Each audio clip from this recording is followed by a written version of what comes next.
విదేశాల్లో భారత్కు ఉన్న ఏకైక ఎయిర్ బేస్ ఐనే మధ్యాసియా దేశం తజికిస్తాన్లో ఉంటుంది. అయితే ఇప్పుడు దాన్ని భారత్ ఖాళీ చేసింది అని చెప్పే కంటే చైనా, రష్యా ఒత్తిడి పెంచి ఖాళీ చేయించాయి. భారత్కు రష్యా మిత్రదేశం. భారత్తో సంబంధాలను చైనా కోరుకుంటుంది. కానీ తజికిస్తాన్లో భారత సైన్యం మోహరించడాన్ని మాత్రం ఆ రెండు దేశాలు తట్టుకోలేకపోయాయి. ఎలాగైనా భారత్ను ఐనే నుంచి తరిమెయ్యాలని కుట్ర ప్లాన్లు వేశాయి. ఆ రెండు దేశాల ప్లాన్లు సక్సెస్ అయ్యాయి. ఐనే ఎయిర్ బేస్ లీజుని తజికిస్తాన్ రద్దు చేసింది. ఐనే బేస్లో భారత్ ఉండడాన్ని చైనా, రష్యా ఎందుకు వ్యతిరేకించాయి? తజికీ ఎయిర్ బేస్తో భారత్కు ఉపయోగం ఏంటి? ఐనే ఎయిర్ బేస్ని భారత్ ఎప్పుడు ఖాళీ చేసింది? Let's watch. తజిక్ బేస్ నుంచి భారత్ తప్పుకుంటోందా?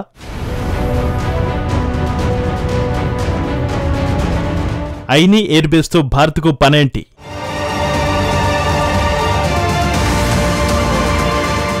సెంట్రల్ ఆసియాకు భారత్ వెళ్లేది ఎలా?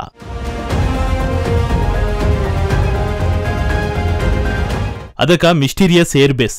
దశాబ్దాలుగా అక్కడ మోహరింపులు జరిగాయి. సైలెంట్గా ఆ బేస్ నుంచే దళాలు తప్పుకున్నాయి. ఇదేదో సోవియట్ యూనియన్, అమెరికా మధ్య ప్రచన్న యుద్ధం కాలం నాటి కథ కానే కాదు. భారతదేశానికి సంబంధించిన తొలి విదేశీ ఎయిర్ బేస్ గురించే ఈ స్టోరీ. ఈ ఎయిర్ బేస్ సెంట్రల్ ఆసియాలోని తజికిస్తాన్లోని ఐనే గ్రామంలో ఉంది. ఇప్పుడు దీని గురించి ఎందుకు ప్రస్తావన అంటే, ఎందుకంటే 2022లో ఈ ఎయిర్ బేస్ ను ఖాళీ చేస్తామని భారత్ ప్రకటించింది. కానీ అప్పటి నుంచి దీనిపై ఎలాంటి ప్రకటనలు లేవు. ఈ వారం దీనికి సంబంధించిన కథనాలు బయటికి వచ్చాయి. ఐనే ఎయిర్ బేస్ నుంచి సింపుల్ గా భారత దళాలు మూటముల్లే సర్దుకుని స్వదేశానికి వచ్చేశాయి. తాజాగా ఈ విషయాన్ని ప్రభుత్వం నిర్ధారించింది. ఒక విమానాశ్రయం అభివృద్ధి కోసం తజికిస్తాన్తో భారత్కు ద్వైపాక్షిక ఒప్పందం ఉండేదని విదేశాంగ శాఖ ప్రతినిధి రణ్ధీర్ జైస్వాల్ తాజాగా తెలిపారు. ఇది చాలా ఏళ్లుగా అమల్లో ఉందని, ప్రస్తుతం ఆ ఎయిర్ బేస్ ను తజికిస్తాన్కు అప్పగించినట్టు వివరించారు. 2022లోనే ఈ ప్రక్రియ అయిపోయిందని జైస్వాల్ స్పష్టం చేశారు. అసలు ఐనే ఎయిర్ బేస్ స్టోరీ ఏంటి? ఆ ఎయిర్ బేస్ ను భారత్ ఎలా సొంతం చేసుకుంది? అసలు భారత్ అక్కడ ఏం చేసింది? ఇప్పుడు ఎందుకు ఆ ఎయిర్ బేస్ ను భారత దళాలు ఖాళీ చేశాయి? ఇప్పుడు అందరిలోనూ ఇవే సందేహాలు వ్యక్తమవుతున్నాయి.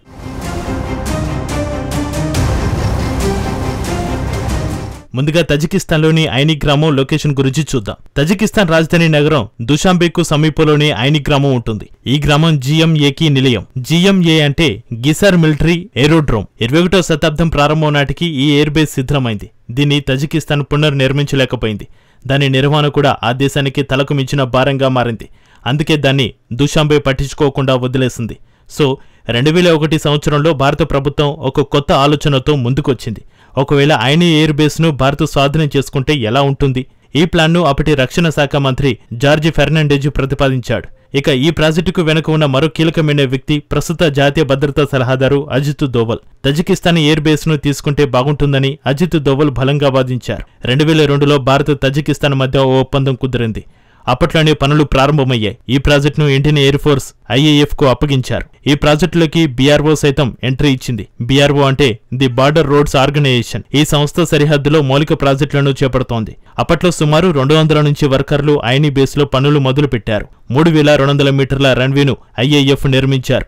భారీ ఎయిర్ క్రాఫ్ట్ ల్యాండ్ అయ్యేందుకు కూడా అనుకూలంగా ఉండేలా రన్వేను సిద్ధం చేశారు.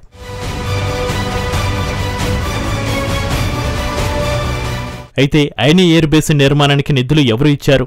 దీనికి భారత విదేశీ వ్యవహారాల శాఖ నిధులను కేటాయించింది. $10 కోట్ల నిధులను ఐనే బేసు పునరుద్ధరణకు వెచ్చించింది. 2005 నాటికి బేసు పునరుద్ధరణ పనులు పూర్తయ్యాయి. దీంతో నాటి నుంచి సెంట్రల్ ఆసియాలో భారత్కు కార్యకలాపాల ఎయిర్ బేస్ అందుబాటులోకి వచ్చింది.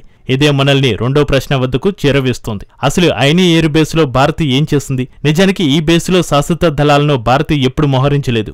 అక్కడ కేవలం 2-3 మిలిటరీ హెలికాప్టర్లను మాత్రమే మోహరించింది. వాటిని కూడా తజికిస్తాన్ ఎయిర్ ఫోర్స్ కు భారత్ బహుమతి కింద ఇచ్చింది. కాకపోతే వాటిని భారత బలగాలు మాత్రమే ఆపరేట్ చేసేవారు. ప్రస్తుత మోడీ సర్కార్ సైతం అక్కడ యుద్ధ విమానాలను మోహరించింది. ప్రత్యేకించి సుఖోయ్ Su-30 ఫైటర్ జెట్లను ఐనే ఎయిర్ బేస్ లో నిలిపింది. ఈ యుద్ధ విమానాలను అక్కడ స్వల్పకాలంగానే మోహరించారు. శాశ్వత ప్రాతిపదికన అక్కడ బలగాలను భారత్ మోహరించలేదు. భారత్ వ్యూహాత్మకంగా తమ ఉనికిని కొనసాగించడానికి ఐనే ఎయిర్ బేస్ ను ఉపయోగించుకుంది. ఎందుకంటే ఒకసారి తజికిస్తాన్ ఎక్కడ ఉందో చూడండి. ఈ సెంట్రల్ ఆసియా దేశం ఆఫ్ఘనిస్తాన్తో పాటు చైనాతో సరిహద్దులను పంచుకుంటోంది. అంతేకాదు POKకు అత్యంత సమీపంలో తజికిస్తాన్ ఉంటుంది. POK అంటే పాక్ ఆక్రమిత కాశ్మీర్.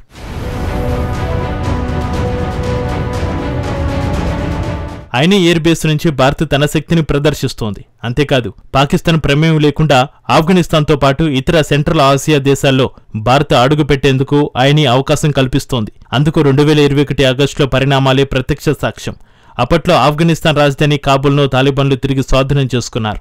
దీంతో వందల మంది భారత పౌరులు, దౌత్యవేత్తలను అక్కడి నుంచి తరలించాల్సి వచ్చింది. అందుకు ఐనీ బేస్ భారత్కు కలిసి వచ్చింది. భారత్కు చెందిన రవాణా విమానాలు ఐనీ బేస్లో ల్యాండ్ అయ్యాయి. తజికిస్తాన్ ప్రభుత్వం నుంచి అనుమతులు రాగానే అక్కడి నుంచి కాబూల్కు భారత విమానాలు చేరుకున్నాయి. ఆ తర్వాత ఆఫ్ఘనిస్తాన్ నుంచి భారతీయులను భారత్ స్వదేశానికి తీసుకొచ్చింది. విజయవంతంగా మిషన్ను పూర్తి చేసింది. అందుకు తజికిస్తాన్లోని ఐనీ ఎయిర్ బేసే కారణం. సో ఆ స్థావరం ప్రదర్శన కోసం అస్సలు కాదు, అది వాస్తవంగా ఉపయోగపడింది. ఇదే మనల్ని చివరి ప్రశ్న వద్దకు తీసుకెళ్తోంది.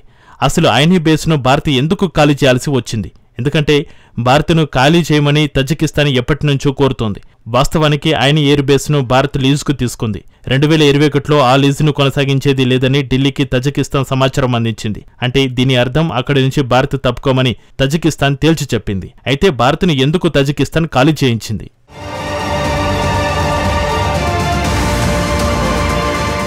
ఐనీ ఎయిర్ బేస్ లీజును రద్దు చేయడానికి తజికిస్తాన్ అధికారికంగా ఎలాంటి ప్రకటనలు చేయలేదు. కానీ చైనా, రష్యా దేశాలు తజికిస్తాన్పై ఒత్తిడి చేసినట్టుగా నివేదికలు వెల్లడిస్తున్నాయి. నిజానికి సెంట్రల్ ఆసియాపై తమ ఆధిపత్యం చూపేందుకు చైనా, రష్యా తీవ్రంగా ప్రయత్నిస్తున్నాయి. రష్యాకు తజికిస్తాన్ ఆవరణంలోనే ఉంటుంది. నిజానికి తజికిస్తాన్ మాజీ సోవియట్ యూనియన్లో భాగంగా ఉండేది. పశ్చిమాసియా, యూరోప్కు సముద్ర మార్గం కాకుండా రోడ్డు మార్గంలో వెళ్లాలంటే చైనాకు తజికిస్తాన్ ఓ బ్రిడ్జి వంటిది. సో తజికిస్తాన్ తనకు అనుకూలంగా ఉంటే యురేషియాలో తమ ఆధిపత్యాన్ని కొనసాగించవచ్చని డ్రాగన్ పక్కా లెక్కలు వేసుకుంది. ఈ నేపథ్యంలో ఐనీ ఎయిర్ బేస్లో విదేశీ దళాలు మోహరించడాన్ని అటు రష్యా, ఇటు చైనా ఇష్టపడడం లేదు. అందుకే భారత్కు ఐనీ ఎయిర్ బేస్ లీజును రద్దు చేయాలని తజికిస్తాన్పై ఆ రెండు దేశాలు ఒత్తిడిని పెంచాయి. దీంతో భారత్కు విదేశాల్లో ఉన్న ఏకైక ఎయిర్ బేస్ను కోల్పోవాల్సి వచ్చింది. ఇప్పుడు అసలు ప్రశ్న ఏమిటంటే మధ్య ఆసియాపై భారత్ నెక్స్ట్ ప్లాన్ ఏంటి? నిజానికి సెంట్రల్ ఆసియాపై ప్రతిష్టాత్మక వ్యూహాలు భారత్కు ఉన్నాయి. ఇప్పుడు మధ్య ఆసియాను చేరుకోవడానికి చాబహార్ పోర్టును భారత్ ఉపయోగించుకోనుంది. దక్షిణ ఇరాన్లో ఉన్న చాబహార్ పోర్టు భారత్కు అత్యంత ప్రాధాన్యమైన ప్రాజెక్టు. కానీ మధ్య ఆసియాకు భారత్ వెళ్లేందుకు ఐనీ బేస్ ఇచ్చినంత సులువు యాక్సెస్ చాబహార్ పోర్టు ద్వారా సాధ్యం కాదు.